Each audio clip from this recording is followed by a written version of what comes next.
শুভ বিকেল প্রিয় দর্শক। এই কাজটা বিকেলে সবাই শুরু করলাম।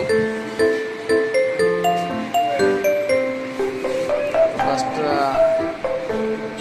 দেখেন, কাজটা দেখার পরে কাজটা কেমন হয় কমেন্টের মাধ্যমে জানাবেন। লাইক দিয়ে আমার পাশে থাকবেন আর সকলে আমার জন্য দোয়া রাখবেন। দর্শক, কাজটা প্রায় শেষের পথেই, আর হয়তো বেশি সময় লাগবে না। কাজ শেষ না হওয়া পর্যন্ত অবশ্যই আমার পাশে থাকবেন, লাইক কমেন্ট শেয়ার দিবেন আর আমার জন্য দোয়া আশীর্বাদ রাখবেন। এটাই আপনাদের কাছে আমার আশা।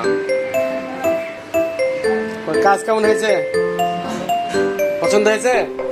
তাই প্রিয় দর্শক, এই ছেলের বাড়ি রাজশাহী জেলা, তানোর উপজেলা, কালীগঞ্জ বাজার, মাসিন্দা গ্রামের নাম। তো কাজটা কেমন হয়েছে অবশ্যই দেখবেন আর লাইক কমেন্ট শেয়ার দিয়ে আমার পাশে থাকবেন। আর সকলের সুস্বাস্থ্য কামনা করি, সকলে ভালো থাকবেন। ধন্যবাদ, সকলে ভালো থাকবেন।